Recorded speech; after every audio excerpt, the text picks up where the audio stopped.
Okay, yeah, thank you for the introduction. So, good afternoon, everyone. My name is Rian Pratama. I'm third year PhD student from Pusan National University and part of Machine Learning and Bioinformatics Laboratory. And today I'll present my talk titled Enhancing Spatial Transcriptomic Analysis Using Deep Learning-Based Batch Effect Mitigation. So first, I want to introduce the key knowledge of my work is our work, the spatial transcriptomics or ST. As per the name suggests, this spatial transcriptomics contains transcriptome data, and it's stored as gene expression matrix. As you can see in the figure here, it was mapped as a gene by spots matrix. And what makes this data special, or it is considered as a breakthrough, is that they preserve the location where these gene expression matrix are obtained, and these preserved location are represented as coordinates. And other than the coordinates, spatial transcriptomics also save the uh, sample image itself in the data sets. And over the years, there is lots of approaches that tries to extract useful information from this spatial information. And for example, here is Bayes space, and then Sparky CN, and then another by card that they do cell-type deconvolution. But when we study these methods that try to take advantage of spatial transcriptomics, we we can't help but notice that the special aspects that they use are fixated on singular tissue samples. And for that context, I will show how some approaches extract spatial information from the spatial transcriptomics. First is ST-Learn, where they focus on morphology, and by morphology is that they take the sample tissue image as their spatial information. So they construct spot image matrix using the spatial image tissue and generates features that are based on the tissue morphology. And the next is Giotto, where they construct spatial grid to map these spatial transcriptomic data so they can know the distance between each spots, and they can uh, create a spatial network based on the distance. And then lastly, Sparky CN, where they construct graph network using the available information like gene expression, spatial location, and histology image to create these graph networks that can be learned by graph convolutional network to extract their structure spatial information. And then to summarize all of these methods, what I mean by singular sample is that when we see this spatial aspect, if we try to analyze multiple samples, it is hard to extract this kind of special aspects from multiple samples, because if we want to use morphology, the spatial tissue are unique for those samples. And also distance, if we want to use multiple samples, the distance that required should should really small, right? Because but in multiple samples, it is rare to have two samples that close to one another where they are collected. And lastly, topology, when these methods construct the graph network, they use that entire samples to construct their graph network. But then if we introduce another samples, then we will not know how to construct the graph network. And therefore, we come up with another special aspects that we want to use to extract spatial information from spatial transcriptomics by using their gene distribution patterns. We think this is because when we see gene distribution, it is not exactly constricted by the shape of the tissue. in one samples, even if the shape of the tissue are different, they may still share the same genes and also the same gene distribution patterns if we see their gene expression matrix. And so what kind of information that we want to extract from gene density patterns? So one of the main information is that if we can see the areas that have high density of certain genes, then those areas may be associated with specific annotation. So it is crucial information that are contained in those areas. And because we are using spatial transcriptomics, we know which part are those areas belong to, so we can take those as our samples. And by using gene density patterns, we break the limitation of singular samples because as we mentioned previously, gene density may be shared between samples, even if their tissue samples are not as similar to one another, because we see it as a gene expression in their gene density patterns. And also, we have opportunity because the access of spatial transcriptomic data are easier and easier by the year.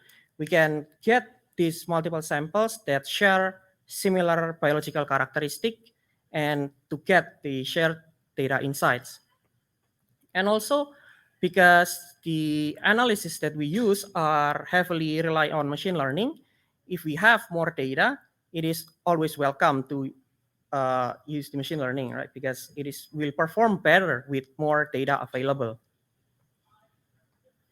However, in dealing with multiple samples in spatial transcriptomics, we encounter a problem, and the problem is batch effect problems. So these problems happens when we deal with multiple samples at the same time. So when we integrate multiple samples into one big integrated data sets. So even if the samples that we choose are similar in biological characteristics, so they share the characteristic that we want to analyze, but when we do the feature extraction, the resulting feature space contains distinct batches. So even if they are supposed to be similar, they are separated from one another. And if we try to analyze this as is, we will get a biased feature pattern. And to deal with this batch effect, we want to use correction tools to mitigate this batch effect that are hopefully can mix this batch and adjust the bias to then produce an objective feature pattern. And so to address this, we develop our pipeline, the Spatial GeneNet. So this pipeline that we use consists of four parts. So as shown in the picture. So our pipeline are designed to extract the density spatial features and then use this spatial feature information to do better batch effect correction and later perform the better analysis. And this is the first step of our pipeline, the data preparation. So we use the gene expression matrix information plus the coordinate information to construct the gene distribution image, what we call spatial distribution. And by using this represented gene distribution image, we will then feed this into neural network to learn about the embedded features. And the next step is the spatial feature learning, where we make use of autoencoder network to learn about the embedding features. And the embedding features, we call it gene embedding. And then we combine this gene embedding with gene expression information to generate augmented features. These augmented features contain both the information of density spatial features and the gene expression information. And with these augmented features, we can later combine multiple samples into one big integrated data sets. But as previously mentioned, if we combine multiple samples at once, we will have batch effect problems. So we also employ batch effect correction. And for our pipeline, we utilize what called mutual nearest neighbors to identify similar cells between batch.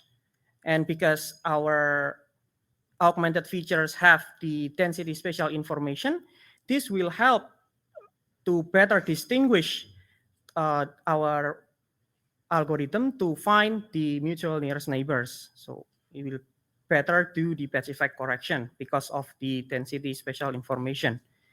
And also the output of the batch effect correction will have a big integrated data set that are already integrated and batch effect corrected, and then later be ready for analysis.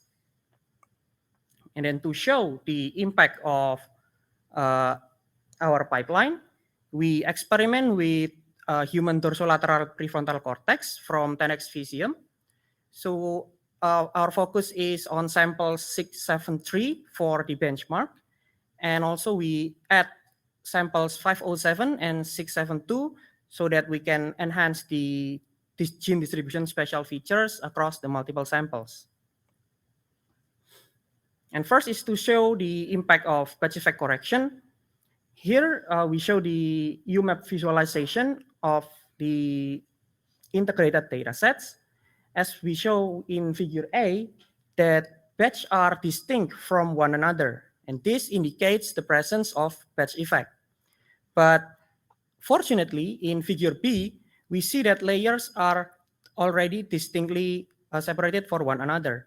We want to maintain this information after the batch effect correction. And then this is the visualization after the batch effect correction. In figure C, we see that the batches are well mixed from one another. And this shows that the batch effect correction are properly done. And also in figure D, we maintain the information of layers at avoiding what we call overcorrection. So we still have the crucial information for analysis, but we already able to deal with the batch effect. And to show the impact of our pipeline, we did clustering comparing with other four methods. First is Surat. Surat is a baseline methods that we only use gene expression information only without special feature or the batch effect correction. While the other three methods we already briefly introduced in previous slides. And comparing our pipeline with these other methods, our method outperforms. And then to further show the impact of special features and the batch effect correction, we construct ablation study with two scenarios, spatial scenarios and batch corrected or BC scenarios. And as we can see here, in spatial, we only include the spatial feature without batch effect correction, while in BC, we exclude the spatial features, but we integrate the data and do the batch effect correction. And the results are shown in the figure. In spatial scenarios, the performance are poor. This is because the batch effect are apparent and therefore reducing the overall performance. And then the other scenarios, BC, there is no change or only slight change, and these reduce are caused by an overcorrection where we lost the layer information by doing the batch effect correction. And then another, to show the impact of spatial features, we show the clustering visualization, comparing it to the baseline, where we exclude both spatial feature and batch effect correction. We just want to show that after the inclusion of spatial feature and batch effect correction, the layers are better distinction. There are better distinction over the layers. And this distinction leads to better performance in the samples that we use overall compared to the baseline. And lastly, conclusion. Our pipeline, SpecialGNet, captures the spatial features, the density spatial features from spatial transcriptomics to better the cell type identification and the batch effect correction. And for the clustering performance, we nearly doubled the clustering performance in benchmark sample 673 from 0.226 to 0.405. And as for future works, there is still opportunities for neural network improvements and also the integration of more diverse data sets. And before ending my presentation, I want to acknowledge my advisor, Professor Dr. Gil Tae-sung, my colleague Jung-Hon Choi, also Dr. Mike Cherry, and Dr. Jason for their support. And lastly, the support from IITP and NRF for their support for this work. Yeah. Thank you.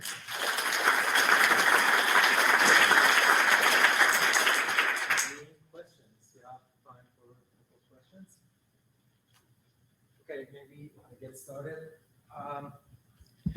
If somebody wants to, let's say, they have a new data set and they just want to use the tool to, let's say, perform clustering, would they be able to use like the trained model for that to do clustering, or do they have to retrain a neural network? And if they have to retrain it, what do they need to be able to, let's say, use your tool with their data? Okay, thank you for the question.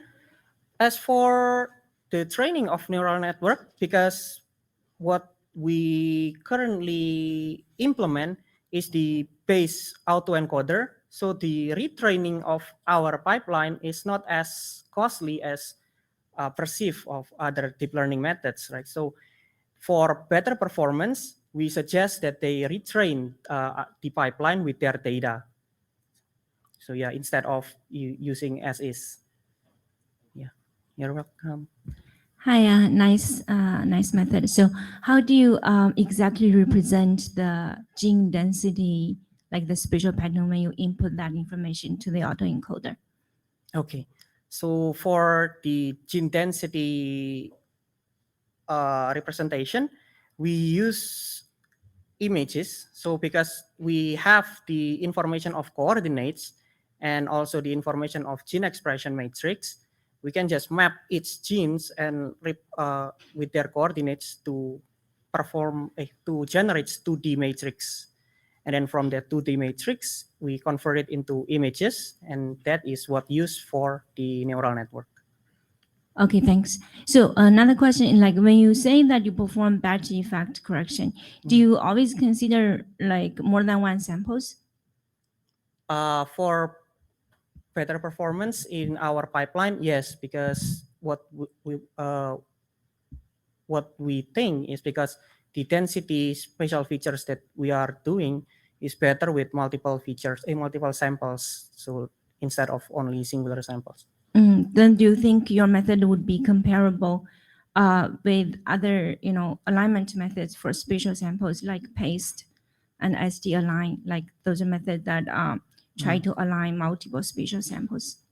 Okay, so those methods use a different spatial aspect as our methods, right? Because they use the distance for both PASTE and the SD-aligner. So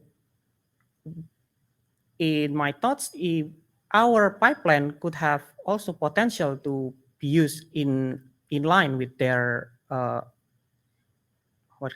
their methods, right? So as of currently, we do the similar goals as the that methods and stuff. Yeah.